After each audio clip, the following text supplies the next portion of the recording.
Thank you for joining me. I'm Patricia Sargent. I'm a national best-selling, award-winning author of romances and mysteries.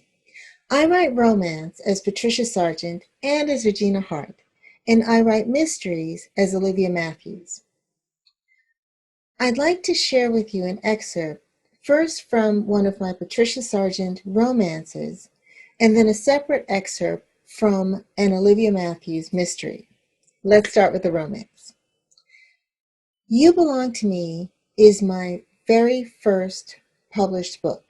It's not the first book that I wrote, but it's the first book that was published. It's a romantic suspense that reunites a divorced couple in a race to unmask a serial killer. So it's a second chance romance, which is one of my very favorite themes. I love the second chance romances. Now, You Belong to Me was originally released in 2006. And then I re-released it for its 10th anniversary in 2016 as an ebook. I updated it just a little bit and gave it a new cover. So You Belong to Me is still available, I'm very excited to say. Let me read to you the book description. In the spotlight, deception, desire, and danger become one. Sometimes your biggest fan can be your worst nightmare. Writer Nicole Collins is delighted when she learns her first book will be made into a movie by Celestial Productions, until she finds out who owns the company, Malcolm Bryant, her ex-husband. Nicole still loves Malcolm, but she knows he's still the same man who crumbles in the face of adversity. And then there are those threatening letters. Somewhere out there is a deranged fan, one who's adopted Nicole's characters as his own family, and he's not about to see his loved ones distorted by the camera lens. Once Malcolm's business partner is mysteriously killed, Nicole realizes this is no movie script. Her life is now in danger. With a demented fan turned killer closing in, the only person who may be able to save Nicole is Malcolm, the man she so desperately hopes will finally make a stand. Now, the excerpt that I'm going to read to you is the opening scene. It's the very first scene in the book, and it's also the scene that reunites Nicole and Malcolm. So it's doing double duty. It's doing a lot of work. When we start the excerpt, we're in Nicole's perspective. So here we go. What are you doing here? Nicole Collins pitched her voice low in the elegant hotel restaurant. Still, she managed to interrupt the introductions between her literary agent, Denise Maitland, and the two men who stood in front of their table. Malcolm Bryant turned toward her, a wariness in his cocoa eyes. His chiseled brown face hadn't changed much in the past 4 years. Perhaps it was even more appealing now, as was his 6-foot-plus frame. No, appealing was the wrong word. The writer in her searched her mental thesaurus for something more appropriate. Compelling, she decided. He was more compelling and more confident, a self-assured stranger in a tailored dark blue suit. I co-own the company that optioned for the movie rights to your book. His deep-sea voice washed over her. It still had the power to sweep her away. You own the production company? She spoke through numb lips. Co-own. He inclined his head toward the tall, well-dressed man beside him. This is my partner, Tyrone Austin. Nicole glanced at the smiling stranger before returning her attention to the man in front of her and the memories of broken vows and tragic loss. She folded her hands in her lap, hoping that would stop their shaking. Nikki, what's wrong? Denise asked. She turned toward her agent. Did you know he owned the company? Of course. Denise regarded her with a confused expression on her dark round face. Does it matter? It matters. If she had known Malcolm was Celestial Productions, she wouldn't be here. Nicole scanned the room. Couples and groups of friends enjoyed lunch and quiet conversation. Now and then, bubbles of laughter floated across the silence, then faded away. He had brought her here, paid for her to fly first class across the country to Los Angeles, back to his territory. Reserved a suite for her in a luxury hotel. Invited her to a business lunch in the hotel's 4-star restaurant. And then, once she was lulled into a false sense of security, he changed her dream into a nightmare by reappearing and bringing the painful past with him. Nicole returned her attention to him as she stood. His gaze tracked her, and his firm lips stopped moving. She hadn't heard a word he'd said. "I can't do this," she stated. "What?" Denise half rose from her chair. Nicole picked up her purse and walked out of the dining room. She squared her shoulders, tilted her chin, and kept her vision straight ahead. She couldn't do anything about her shaking knees, though. She'd lost her temper, and probably her agent. She hated herself for running away from Malcolm, but she'd hate herself more if she stayed and did something stupid, like burst into tears. A crowd waited in front of the elevators. The doors opened as Nicole approached. She stepped on and noticed someone had selected her floor. The crowd thinned as the elevator rose, seeming to stop at every floor. Nicole stood outwardly calm in the center of the packed car, but inside, turbulent emotions filled her. Anger, sorrow, regret. Finally reaching her floor, Nicole and several other passengers disembarked and separated in the hallway. She located her room and pulled her car key from her purse. She started to slip it into the security lock when a dark hand grasped her wrist, the long fingers warm against her pulse. "We have to talk," he murmured. Malcolm Bryant felt the pulse jump in Nicole's delicate wrist as he leaned over her, his chest against her slender back. He could feel her warmth as he breathed her soft fragrance, a mixture of the soap she used and her natural scent that still stirred him, even in his dreams. "We have to talk," he repeated. An older couple stepped from the room across the hall. Malcolm caught their curious stare before they moved along. "We can stay out here if you want," he murmured into the shell of Nicole's ear. "But we'll probably attract a lot of attention. Personally, I prefer to talk in your room. Either way, we will talk." "Fine." She pulled free of him and pushed open the door. "We'll talk in the room." Nicole crossed the thick turquoise carpet, walking past the dining section and small living area to the sliding glass doors on the opposite side of the suite. She tossed her purse on the mahogany conversation table between two matching overstuffed chairs, folded her arms across her chest, and turned to face him. She was backlit by the window, which offered a glimpse of the sun straining to penetrate the Los Angeles skyline. The cream-colored pantsuit flowed over her, masking her figure, but he can tell from her face that she was a lot more slender, almost fragile. Her thick, nearly black hair was longer and was gathered in a clip at the nape of her neck. Small stud earrings were her only accessory. The conservative, polished businesswoman before him was very different from the free spirit he had known 4 years ago. The scene is set, Malcolm thought, as he strolled into the living area. He shoved his hands into his trouser pockets, fighting back the urge to ask how she'd been the past 4 years. He told himself, business. Stick to business. Emotions always got him into trouble. Celestial Productions offered a fair market price for the movie rights to Interdimensions. "And we've agreed to your other terms," he began. "You misrepresented your company, Malcolm. You knew I wouldn't have anything to do with Celestial Productions if I knew you owned it." "Can you deny that?" she prompted when he didn't speak. "No." He watched resentment darken her cat-like eyes. She lowered her arms and balled her hands into fists. Even from across the room, he could feel her vibrating with anger. You were probably disappointed when I insisted on meeting Celestial Productions' principals. Her smooth inflection barely masked the throb of fury in her voice. No, I wasn't. Malcolm kept his tone reasonable. If I'd wanted to keep my identity a secret from you, I could have.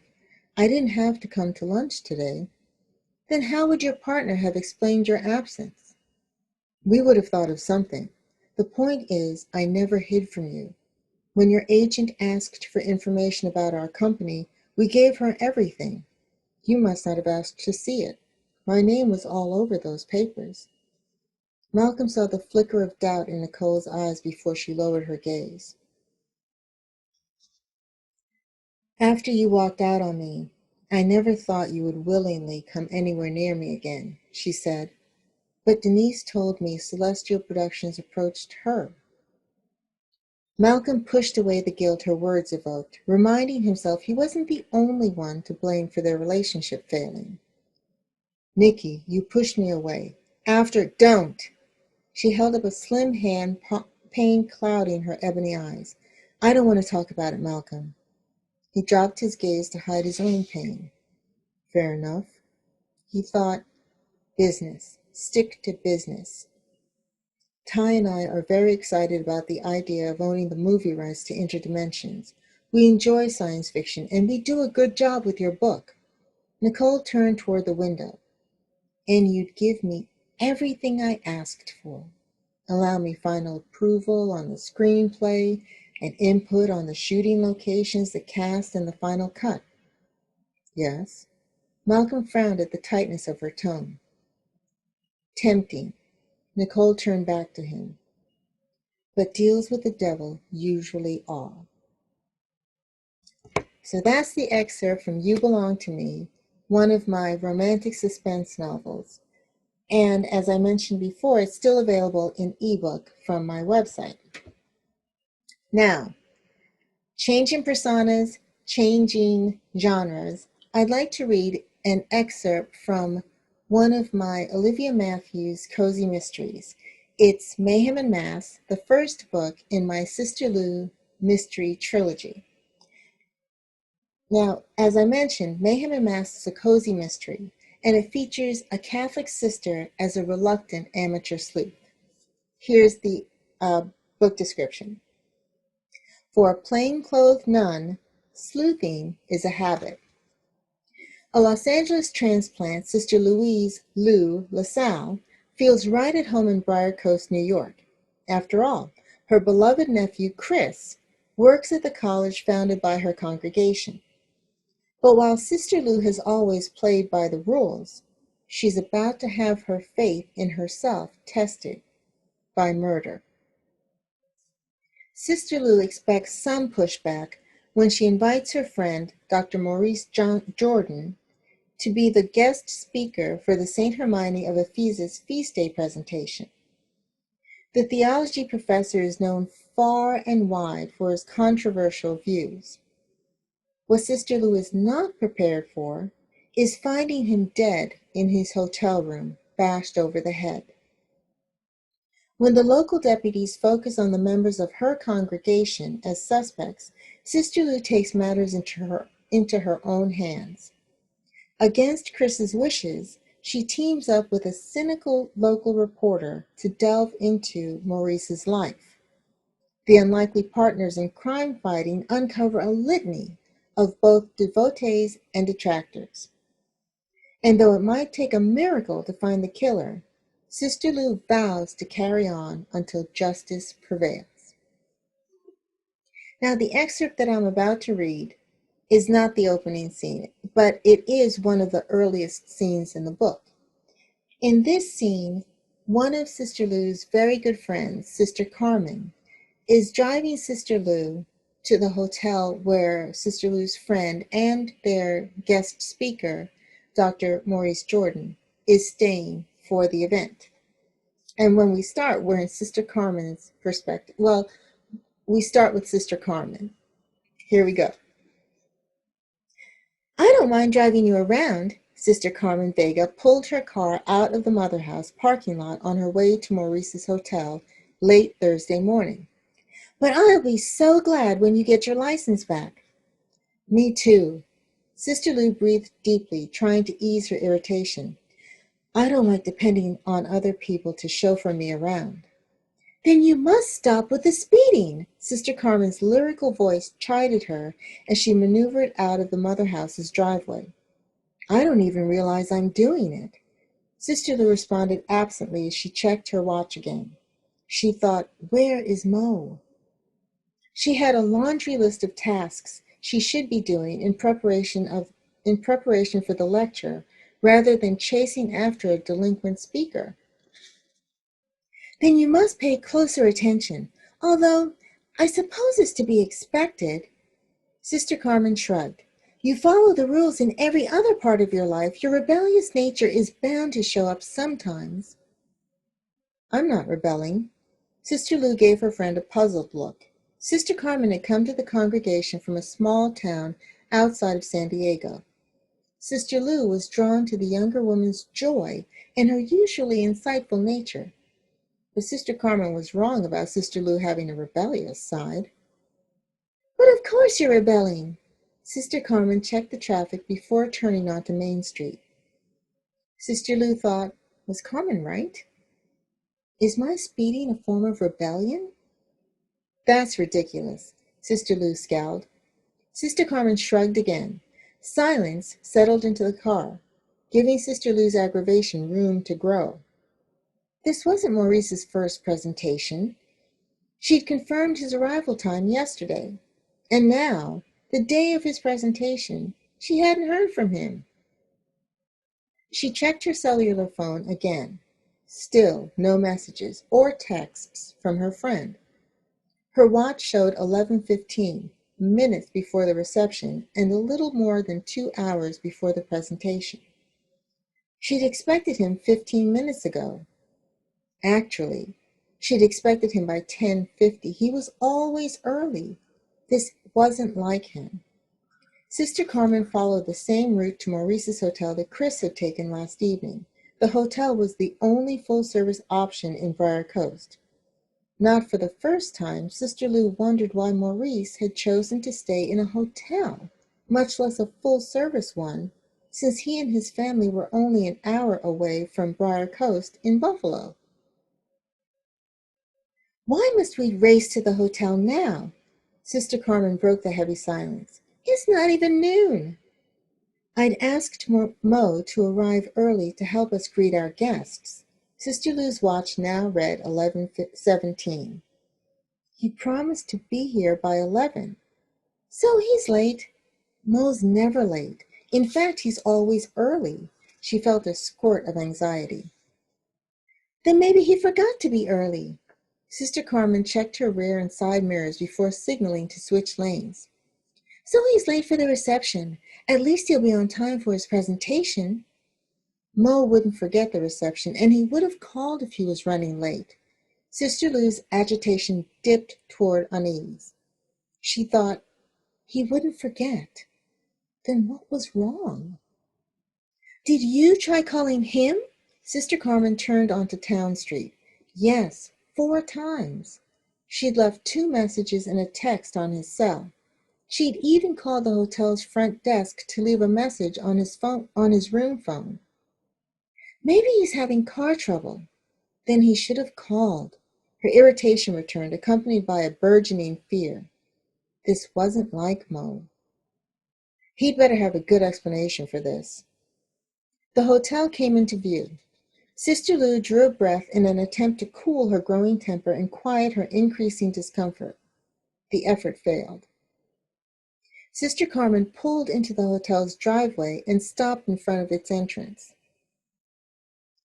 "I'm going back to help with the rest of the preparations. Tell Maurice I'm looking forward to his presentation." "Thanks, Carm. Hopefully Mo and I will see you soon." Sister Lou unfastened her seatbelt. She climbed from the car and marched into the hotel. She paused in the lobby. A careful survey showed her that Maurice wasn't nearby.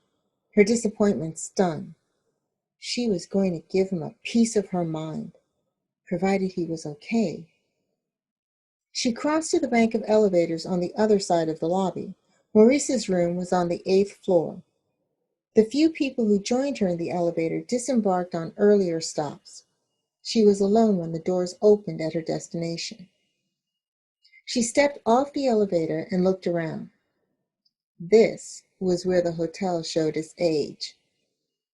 The hallway was dim and musty with faded striped wallpaper and worn ivory and orange carpeting. Creepy. A sign mounted to the wall told Sister Lou that Maurice's room was to the right. The handful of guests and the maid in the shadowy hallway kept her from fearing she'd wandered into an extra special episode of The Twilight Zone. Her footsteps slowed as she approached her destination. The moment of truth. She took a deep breath and knocked on Maurice's door. She waited perhaps 10 seconds, then knocked again and again. "Mo, it's me, Lou. Let me in." Sister Lou stepped closer to the door, straining to hear movement, anything behind it. But she couldn't hear above the pounding of her pulse. She thought, where is he? Her annoyance crumbled, leaving only apprehension, which threatened to spiral out of control. She knocked a 4th time, even harder. "Mo, it's Lou." Still no response. She stepped back from Maurice's door. He hadn't shown up at the mother house. He hadn't returned her messages. And now he wasn't answering his door. Her panic escalated. She had to get into his room. Now. But how? She looked up and down the hallway. The maid assigned to the floor was 3 doors away. Sister Lou hurried toward her. "Excuse me. I'm Sister Lou LaSalle. I'm from the congregation of the Sisters of St. Hermione of Ephesus." She gestured toward Maurice's room. "My friend is staying here, but I haven't been able to reach him. Could you possibly let me into his room?" The tall, curvy blonde's tired brown eyes widened. Her voice was thin with scandal and thick with the notes of a New England transplant. "Sister, I can't let you into a guest's room." Sister Lou tamped down her frustration and fear. "I just want to check on my friend's safety. I assure you, I'm not going to steal anything. You can watch me." "I don't know, sister." The maid's words slowed with lingering doubt.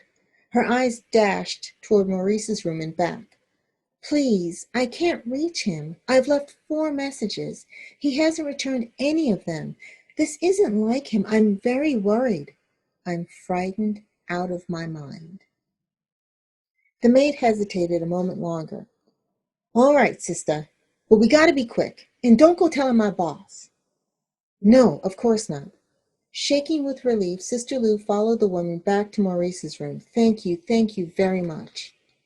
The maid knocked warily on Maurice's door. "Housekeeping." She repeated herself, then waited a beat before unlocking the room. The housekeeper entered with caution. She took one hesitant step, then another, and then froze. A scream seemed to rise from her abdomen and burst from her lips. "No! Oh, no, no!" She turned, speeding past Sister Lou and into the hallway, still screaming the entire time. Sister Lou stepped forward, slowly. Her muscles were weighted with dread. Her body shook with ice-cold fear. Then she saw him, face down on the blood-stained carpet in front of the bed.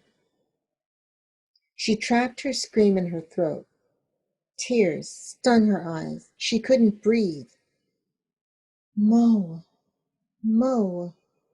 His name came without intent, without thought, without hope. His words from last night whispered across her memory like a responsorial psalm. "Sometimes I think my work will be the death of me." Without realizing it, she pulled her cellular phone from her purse and hit the speed dial button for Chris. "Hi, Aunt Lou." He sounded so far away. "Chris." Her voice caught on a hiccup. "Aunt Lou, what's wrong?" Chris's voice sharpened. I'm sorry to interrupt you. I panicked. She knew she was babbling but couldn't stop. Chris, I'm in Mo's room. He's dead. Someone killed him. What's the room number? It's... Sister Lou struggled to focus. Shock and fear made it hard for her to think. She staggered into the hallway to find the number. It's 832. I'm on my way. Call the sheriff. She slid down the wall, landing on the threadbare carpet just outside the door. Her voice was a whisper. Hurry. And that's the excerpt from Mayhem and Mass. You can read more about Mayhem and Mass, reviews, and see a promotional book video on my website, patriciasargent.com. Thank you so much for joining me today. I hope you've enjoyed these excerpts. Until next time, happy reading.